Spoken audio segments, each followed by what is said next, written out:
Je suis Zoudébiens, artiste verrier. D'où est venu mon intérêt pour travailler le verre? C'est que j'avais environ 8 ans, puis on avait visité un petit lieu qui avait du verre soufflé. Je crois que c'est à Québec.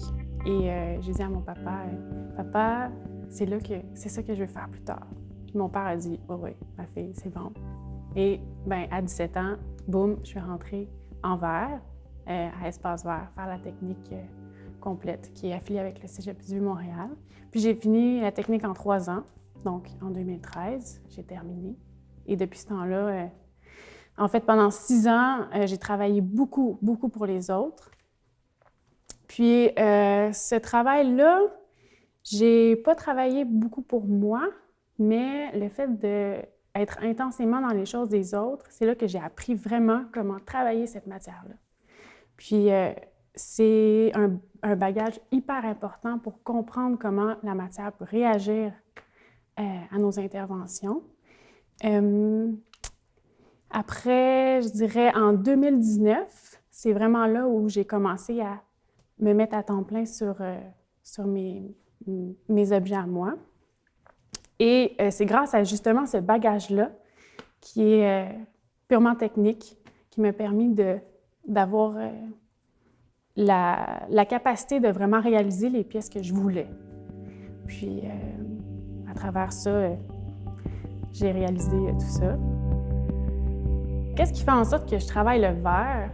C'est que, pour moi, c'est une matière qui est très précieuse. Et je travaille justement seulement le verre transparent parce que la transparence, pour moi, c'est ce qui vient mettre à part cette matière-là. C'est une des matières qui est vraiment dédiée pour sa transparence, donc les vitres, on peut voir à l'extérieur, les verres à boire, les verres à vin, on voit le vin. Je trouvais ça vraiment pertinent de travailler cette matière-là à cause de sa transparence. C'est pourquoi mon travail est uniquement en transparent. Il n'y a aucune couleur. Puis aussi, j'amène beaucoup la lumière dans mon travail, puis la transparence du verre fait passer la lumière. C'est comme les deux matières, si je peux dire ça, qui sont de prédilection pour aller ensemble. Le titre de mon exposition, c'est « Tension superficielle ». Et ce titre-là vient de 2 endroits différents. La première, c'est que la première pièce que j'ai faite, qui était du verre transparent et de la lumière, je l'ai nommée tension superficielle. Pourquoi je l'ai nommée tension superficielle? C'est que le dessin de lumière qui créait en dessous me rappelait beaucoup les araignées d'eau qui étaient sur le dessus des ruisseaux. Parce que l'effet du soleil faisait des espèces de ronds dans le fond, sur le sable. Et cette pièce-là crée ça, cette espèce de rond de lumière-là sur le sable. Donc, je l'ai appelée tension superficielle pour ça. Okay? Et là, pourquoi j'ai appelé mon exposition tension superficielle? C'est parce que la tension superficielle, c'est la force de la surface d'un liquide, dont l'eau, qui fait en sorte que les choses plus denses que ce liquide-là peut flotter. Et je trouvais ça extrêmement intéressant parce que dans mon travail, c'est vraiment la surface du verre que je viens interagir avec qui fait la force de l'objet. Dans mon exposition, il y a 3 volets. Il y a le volet plus verre, le volet plus photographie et le volet plus vidéo.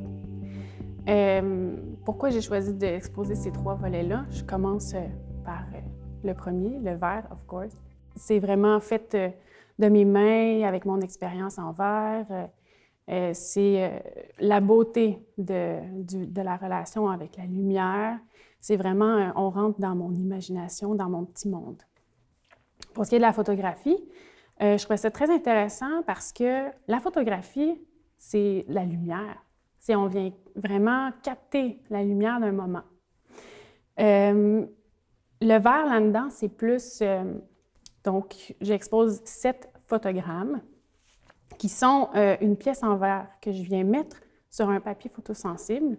Je viens exposer la lumière et ça fait des motifs incroyables. C'est comme si j'avais capturé un moment du verre. Et ce qui est intéressant dans l'exposition, c'est que j'ai le photogramme sur le mur et j'ai la pièce en verre juste à côté et on peut voir vraiment la pièce et le photogramme qui vont ensemble. Donc, on voit la vraie pièce en verre et l'effet que ça donne sur le papier photosensible.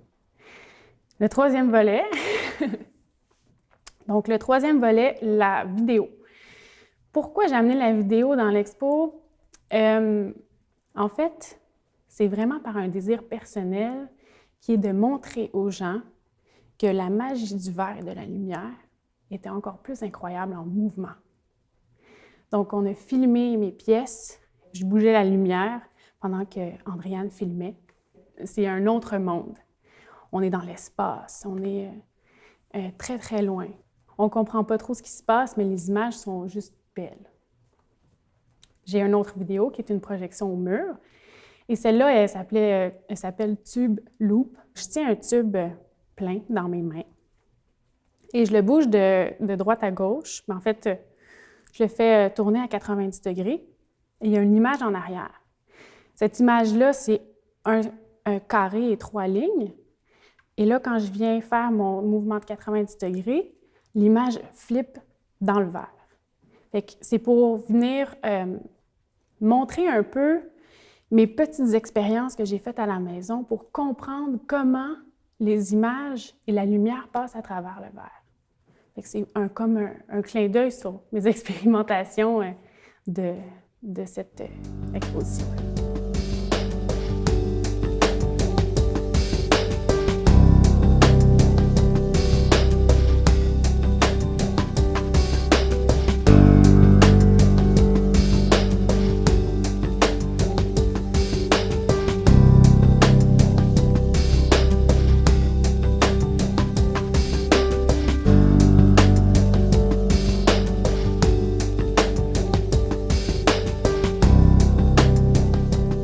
Dans l'exposition, les pièces en verre, il y a 3 volets de forme.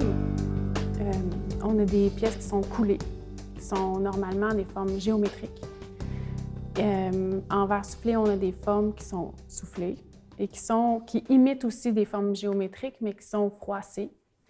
Et on a aussi un autre, je les appelle mes pancakes, où c'est vraiment le verre qui a coulé sur lui-même, donc on voit toute sa fluidité. Les dessins sur les formes géométriques, qui est le verre coulé, j'ai choisi ces formes super statiques et géométriques-là parce que l'effet lumineux qui se crée autour est hyper fluide, il est très organique. Donc, c'est comme si je leur mettrais un cadre autour. Je trouvais que visuellement, pour capter vraiment ce qui se passait, on était plus à l'aise. Pour ce qui est des formes qui sont plus soufflées, aussi une forme géométrique mais froissée, c'est que, encore dans la même optique de la géométrie, c'est comme si on sait un peu où on se situe quand on voit une forme qu'on connaît. Donc, c'est dans la même optique, là, le dessin est super fluide et organique encore. Fait que la forme géométrique, elle était quand même nécessaire, je trouve, à ce milieu-là. Pour ce qui est des pancakes, je l'appelle, en fait, c'est aussi pour revenir toucher mon titre tension superficielle, je montre que le verre est vraiment un liquide, qui est un liquide, mais que vraiment, il y a une force de surface. Puis ces pièces-là, je les aime vraiment beaucoup parce qu'elles viennent prendre la lumière de l'espace, puis on dirait qu'elles l'illuminent par elles-mêmes. Dans le volet un peu plus photographique, j'ai aussi une photo de mon ami Nicolas qui se tient devant une projection de lumière qui passe à travers le verre, que j'appelle des caustiques. Et ça vient vraiment de mon désir de la photographie, de faire des portraits. Mais ça vient aussi toucher mon travail qui est le verre et la lumière. Donc, c'était vraiment un mix des deux de ma volonté en photographie, faire des beaux portraits et en même temps d'aller chercher le verre et la lumière. Donc, il est exposé à la lumière qui émane d'une pièce en verre. Dans l'exposition, on a aussi, j'ai installé une chaise avec une petite pièce qui, justement, fait une projection au mur. Donc, on peut s'asseoir et on peut demander à quelqu'un de prendre une photo de nous dans cet espace-là qui d'après moi, est hyper esthétique. Je trouve ça super délicat et beau.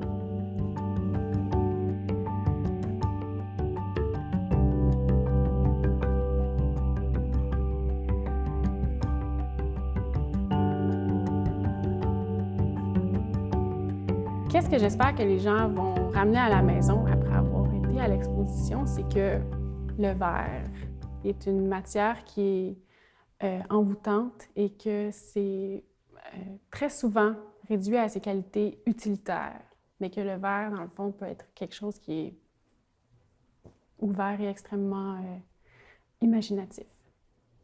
Voilà.